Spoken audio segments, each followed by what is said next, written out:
안녕하세요. 동덕여대에서 학생들을 가르치고 있고 또 한국서양음악학회 부회장을 맡고 있는 나주리 교수입니다. 서울시 오페라단이 1986년 세종문화회관에서 한국 초연으로 선보였던 나부코를 무려 40년 만에 다시 제작해 올리는 공연이기 때문입니다.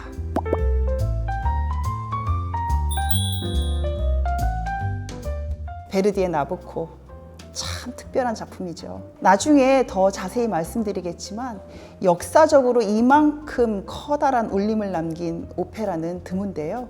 무엇보다 먼저 나부코는 베르디가 생사의 기로에서 만난 기적 같은 작품입니다. 나부코가 없었다면 어쩜 지금 베르디도 없을지 모릅니다. 대체 어떤 사연이 있었을까요? 베르디는 1813년 10월 9일 이탈리아 북부 파르마 공국의 작은 마을 레롱콜레에서 태어났습니다. 보통 그가 아주 가난했다고들 하는데 사실 아버지 카를로 주세페 베르디는 여인숙을 운영하면서 작은 토지도 소유하고 있었고 어머니 루이지아 우티니는 방적공으로 일하면서 가정을 돌보았어요. 그러니까 생활 형편이 그리 어렵지는 않았죠. 베르디의 부모는 근교 부세토의 오르가니스트에게 아들의 음악 교육을 맡겼고 재능을 키워주기 위해 그 아들을 부세토로 유학 보내기도 합니다. 그런데 그곳에서 베르디는 귀인을 만나죠. 바로 유복한 상인이자 열혈 음악 애호가인 안토니오 바레치입니다. 바레치는 베르디의 재능을 알아보고는 그의 음악 공부를 전폭적으로 지원합니다. 그런데요, 바레치는 이후로도 늘 베르디의 곁을 지키며 지극정성으로 돕고 훗날 베르디는 바레치의 사위가 되어서 가족의 인연까지 맺게 됩니다. 또 베르디는 바레치를 두 번째 아버지라고 칭했고 내 모든 것은 바레치 씨에게 빚진 것이라고 고백하기도 했죠. 그 진심이 뜨겁게 전해지는 장면이 하나 있는데요. 바레치가 임종을 맞았을 때 그가 가장 좋아했던 나부코의 히브리 노예들의 합창을 피아노로 연주하면서 베르디는 그 마지막 길을 배웅했다는 겁니다. 그럼 이제 다시 청년 베르디로 돌아가 볼게요. 베르디는 1832년 18살의 나이로 큰 꿈을 안고 밀라노 음악원에 지원합니다. 결과는 불합격. 당시 음악원의 입학 제한 연령인 14세보다 나이가 많았고 독학으로 배운 베르디의 피아노 연주 테크닉이 교과서적이지 않다는 점이 문제가 되었죠. 또 당시 오스트리아 제국령이었던 롬바르디아의 밀라노에서 파르마 공국 출신인 베르디는 외국인으로 간주되었던 겁니다. 그런데 재밌는 건 베르디를 거절했던 밀라노 음악원이 훗날 학교 이름을 주세페 베르디 국립음악원으로 바꾸었다는 거죠. 베르디는 밀라노에 남습니다. 그리고 바레치의 주선으로 빈센초 라비냐를 사사하게 됩니다. 라비냐는 라스칼라 극장의 챈발로 마스터였어요. 베르디는 그에게 3년 동안 대위법과 후가를 혹독하게 배우면서 음악의 뼈대를 만드는 기초를 다집니다. 하지만 베르디의 공부는 책상 밖에서 완성됐습니다.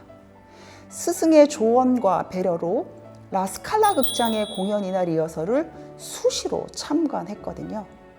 물론 밀라노의 다른 공연장들도 열심히 드나들었어요. 로시니나 벨리니, 도니제티 같은 거장들의 오페라가 무대 위에서 어떻게 살아 움직이게 되는지 현장에서 생생하게 체득한 겁니다. 동시에 당대 최고의 음악계 인사들과 교류하며 인맥을 쌓습니다. 그러니까 베르디는 학교 교육 대신 오페라의 본고장 밀라노를 강의실로 삼아 실전 교육을 받은 셈이죠. 그런데요, 베르디는 1836년 20대 중반에 돌연 부세토로 돌아갑니다. 전도 유망한 청년이 왜 기회의 땅을 뒤로하고 낙향했을까요? 사실 베르디를 밀라노로 보내기 위해서 바레치는 사비도 드리고 자선단체 장학금도 받을 수 있도록 도왔었는데요. 거기에는 공부를 마치고 부세토의 음악 감독을 맡아주면 좋겠다는 기대가 있었어요. 베르디는 그 기대에 부응하기 위해 귀향했고 결국 그 자리를 맡게 됩니다. 그렇게 안정적인 직업을 갖게 되자 이듬해 바레치의 딸 마르게리타와 결혼해 가정을 꾸립니다. 하지만 베르디는 늘 무대에 대한 갈증이 있었나 봐요. 시음악 감독으로서 학교에서 아이들을 가르치고 행사 음악을 만들어야 하는 바쁜 일상 속에서도 틈틈이 오페라, 오베르토를 써 내려가거든요. 결국 1838년 10월 베르디는 사표를 내고 가족과 함께 다시 밀라노로 떠납니다. 그리고는 오베르토의 악보를 들고 라스칼라 극장의 문을 두드립니다. 1839년 11월 라스칼라에 올려진 데뷔작 오베르토는 꽤 성공적이었습니다. 극장 지배인인 메렐리가 곧바로 2년간 3편의 오페라를 더 쓰는 전속 계약을 제안할 정도였죠. 하지만 그 화려한 데뷔의 이면에는 참혹한 비극이 흐르고 있었어요. 부세토에서 밀라노로 떠나오기 전인 1838년 8월 돌을 갓 넘긴 딸 비르지니아가 병으로 세상을 떠납니다. 슬픔을 뒤로 하고 밀라노로 이주해 데뷔작을 준비하던 1839년 10월 이번에는 아들 이칠리오마저 누이의 뒤를 따르죠. 베르디는 두 자식을 모두 가슴에 묻은 채 오베르토의 막을 올렸던 겁니다. 그런데요, 비극은 거기서 멈추지 않았습니다. 아내 마르게리타마저 이듬해 6월 뇌염으로 세상을 떠납니다. 그녀의 나이 고작 26이었죠. 단 22개월 사이에 베르디는 딸, 아들, 아내를 모두 잃었습니다. 한 사람의 인생에서 이토록 짧은 시간에 이렇게나 많은 가혹한 시련이 쏟아질 수 있는 걸까요? 자식들의 죽음을 무력하게 지켜봐야 했던 베르디는 자신을 향한 깊은 원망과 상실감을 평생 가슴에 품고 살았을 겁니다. 그 처절한 상실감과 죄책감은 그의 오페라에도 뿌리를 내리게 되어서 베르디의 오페라에는 유독 자식을 지극히 사랑하지만 끝내 비극적인 운명 앞에 무너져 버리는 아버지가 자주 등장합니다. 나부코의 나부코, 리골레토의 리골레토, 아이다의 아모나스로가 그런 아버지들이죠. 가족을 모두 잃고 넋이 나간 상태였지만 라스칼라 극장의 지배인 메렐리와의 계약 때문에 베르디는 당장 다음 작품을 내놓아야 했습니다. 하필이면 그 작품은 희극 오페라 하루만의 임금님이었어요. 아내의 장례를 치른 지 얼마 되지 않은 1840년 9월 억지로 무대에 올린 그 희극 오페라가 통할 일이 있었겠습니까? 결과는 야유 속 폭망이었어요. 아내와 아이들을 모두 잃고 오페라까지 실패한 베르디는 절필을 작심합니다. 그러고는 밀라노의 작고 초라한 방에 틀어박혀 은둔과 우울 속으로 빠집니다. 음악가로서 사실상 스스로에게 사형 선고를 내린 셈이었죠. 하지만 그 절망의 끝에서 베르디를 다시 일으켜 세운 건 나부코였습니다. 도대체 그 차가운 방에서 무슨 일이 있었던 걸까요? 수개월을 폐인처럼 지내던 어느 추운 겨울밤, 베르디는 잠시 밖으로 나왔다가 우연히 운명처럼 메렐리와 마주칩니다. 초췌해진 베르디를 본 메렐리는 그를 자신의 사무실로 데려가죠. 메렐리는 대본 하나를 내밉니다. 다른 작곡가가 거절해서 주인을 잃은 대본이었어요. 베르디가 거부하자 메렐리는 대본 뭉치를 베르디의 코트 주머니 속에 쑤셔 넣어버립니다.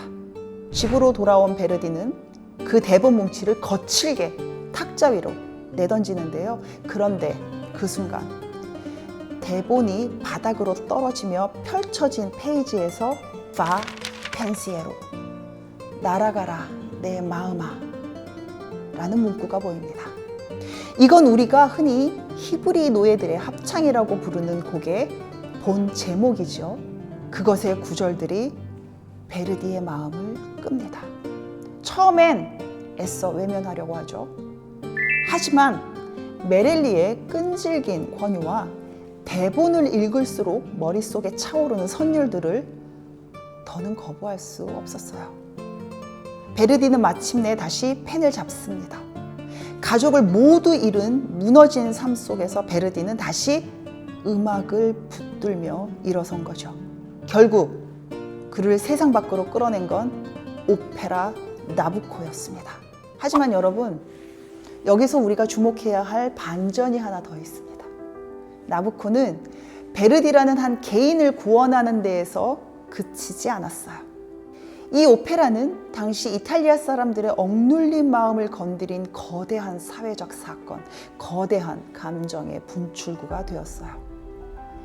1842년 초연 당시 오페라의 막이 내려지자마자 객석에서는 폭발적인 환호가 터져 나옵니다. 또 산막 2장에서 히브리 노예들의 합창이 울려 퍼진 뒤에는 관객들이 자리를 박차고 일어나 앙코르를 미친 듯 연호했어요.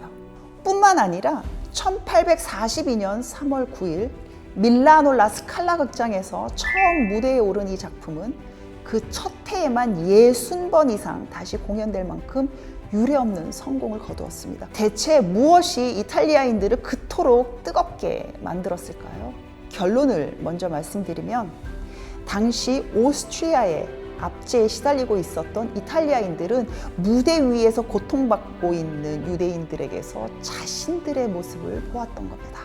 이 상황을 이해하려면 이탈리아의 역사를 조금 들여다보아야 합니다. 19세기 중반까지 이탈리아는 하나의 국가가 아니라 여러 왕국과 공국의 집합체였습니다.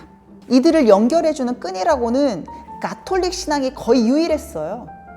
사실 이 분열의 역사는 서로마 제국의 몰락으로 거슬러 올라갑니다. 서로마 제국이 무너진 뒤 구심점을 잃은 이탈리아는 무기력하게 조각났고 근대에 들어서는 강대국들이 세력을 다투는 체스판과 같은 공간이 되었습니다. 그렇게 중부는 교황령에, 이탈리아의 나머지 지역 대부분은 오스트리아나 스페인 같은 외세의 지배하에 놓이게 되었죠. 그러다 1815년 유럽을 뒤흔들었던 나폴레옹의 시대가 저물면서 오스트리아는 북이탈리아에 대한 지배력을 강화했습니다. 오스트리아는 더 강하게 고삐를 쥐었지만 그럴수록 이탈리아인들의 저항심은 오히려 단단해졌어요. 당시 유럽을 강타한 민족주의와 맞물려 이들의 울분은 거대한 열망으로 변했죠. 우리도 이제는 우리의 나라를 가져야 한다는 목소리가 터져나오기 시작한 겁니다. 이후 이탈리아는 1871년 통일을 이뤄내기까지 수십 년간 처절한 투쟁을 이어갑니다. 이때 베르디의 오페라는 이탈리아의 그 통일운동, 즉 리소르지멘토의 정신과 정서를 담아내는 동시에 대중의 마음속에 그 정신과 감정을 자리 잡게 하는 울림이 되었습니다. 그리고 그 시작을 알린 작품이 바로 나부코였습니다. 나부코의 성공 이후 베르디는 현실적인 압박을 마주하게 됩니다. 오스트리아 당국의 검열과 감시가 이어졌고 통일에 반대하던 가톨릭 교회의 노여움도 피할 수 없었죠. 그럼에도 그는 외세의 침략에 맞서 이탈리아의 땅을 지켜내려는 항전의 의지를 그리는 아틸라, 억압받는 조국을 아들들의 무덤이라 노래하는 합창곡이 실려있는 맥베스 등을 작곡했고 그 오페라들은 당시 통일운동의 흐름 안에서 대중에게 강력한 메시지로 전달되었습니다. 이 오페라를 감상할 때 놓치지 말아야 할 몇 가지 포인트를 좀 짚어볼까요? 우선 나부코는 기존 오페라의 정교하고 우아한 틀을 깨버린 그야말로 뜨거운 에너지 그 자체였는데 거기에는 또 남다른 면모들이 담겨 있습니다. 우선 합창이 주인공의 자리를 꿰차고 있다는 것이죠. 이전까지의 이탈리아 오페라에서 합창은 주로 무대 위의 사건에 반응하거나 주역 가수의 아리아를 풍성하게 채워주는 보조적인 역할에 그쳤습니다. 이 작품에서 히브리 민중을 의미하는 합창은 주요 배역들과 대등하게 극의 흐름을 이끌어가는 집단 주인공으로 등장합니다. 그 정점에 있는 것이 바로 히브리 노예들의 합창인데요. 이 곡에서는 독특하게도 합창단이 하나의 선율을 유니슨으로 노래합니다. 소프라노, 알토, 테너, 베이스 등 여러 성부로 나뉘지 않고 하나의 목소리로 하나의 선율을 노래 부르는 이 방식은 나라 잃은 이들의 그 단단한 유대감과 깊은 슬픔을 절절하게 그려내는 장치가 되고 있는 것이죠. 두 번째 주목할 지점은 아비가일이 보여주는 가혹할 정도의 가창 난이도입니다. 성악가들 사이에서 이 역할은 목소리를 잡아먹는 괴물로 통합니다. 음악을 들어보면 그 이유를 알 수 있는데요. 엄청난 성량과 지구력을 요하고 아주 낮은 저음에서 높은 고음으로 순식간에 오가는 극단적인 도약이 쉴 새 없이 몰아치기도 합니다. 그렇게 질투와 야망에 사로잡힌 여인의 광기를 거칠게 쏟아내죠. 세 번째 포인트는 리듬입니다. 베르디는 누구나 직관적으로 느낄 수 있는 강렬한 리듬을 즐겨 사용합니다. 특히 행진곡처럼 몰아치는 이박 계열의 리듬이 압권인데요. 베르디는 여기에 금관악기의 거칠고 웅장한 소리를 더입혀서 나부코 왕의 권위를 나타내기도 합니다. 객석에 앉아 음악을 듣다 보면 때때로 거대한 에너지의 파도에 올라타신 듯 할 거예요. 마지막 네 번째 포인트는 나부코가 겪는 정신적 반전입니다. 자신이 신이라고 선언하던 왕이 벼락을 맞고 실성해버리는 장면과 진심으로 회개하며 정신을 되찾는 과정이 음악적으로 극명하게 대비됩니다. 실성했을 때의 음악은 긴장된 화성과 불안정하고 파편화되는 선율로 인해 무척 혼란스럽고 하나님께 용서를 구하는 아리아 히브리인의 하나님이여에 이르면 음악은 경건하고 고요하게 정돈됩니다. 1901년 1월 27일 주세페 베르디는 숨을 거둡니다. 이때 밀라노에 전설 같은 장면들이 펼쳐집니다. 1월 21일 베르디가 쓰러졌다는 소문이 퍼지자 그의 거처 앞에는 마차와 말발굽 소리를 줄이기 위해 집단이 깔렸어요. 그리고 그가 세상을 떠나고 사흘 뒤 치러진 장례식은 베르디의 유언에 따라 음악도 노래도 의식도 없이 소박하게 치러졌죠. 그런데 이탈리아 사람들은 베르디를 그렇게 떠나보낼 수 없었습니다. 그로부터 한 달 뒤인 1901년 2월 26일 사실상 국장 절차에 따라 베르디의 관은 그가 노년의 음악가들을 위해 설립한 음악가들을 위한 휴식의 집으로 옮겨졌어요. 6필의 말이 끄는 거대한 운구마차가 느리게 길을 지나는 동안 밀라노 거리에는 약 30만 명의 인파가 몰려들었습니다. 또 행렬이 묘지를 떠날 때에는 토스카니니의 지휘 아래 800명의 합창단이 히브리 노예들의 합창을 노래했고 운구 행렬이 휴식의 집에 도착했을 때에는 일 트로바토레의 미세레레가 그들을 맞이했습니다. 20세기로 막 넘어선 때의 그 차가운 겨울날 이탈리아인들이 그토록 슬퍼하며 거리로 나선 것은 단지 베르디가 위대한 음악가였기 때문만은 아니었을 겁니다. 그의 오페라가 이탈리아의 고통과 염원을 함께한 뜨거운 울림이었기 때문일 겁니다. 그리고 그의 오페라가 인간 저 깊은 내면의 상처를 연민으로 어루만질 줄 알았기 때문일 겁니다. 결국 베르디가 우리에게 남긴 건 고단한 삶을 살아가는 인간 존재에 대한 깊은 공감입니다. 오늘 우리가 함께 나눈 베르디의 음악이 여러분의 일상에도 작지만 의미 있는 공명으로 남기를 바라겠습니다.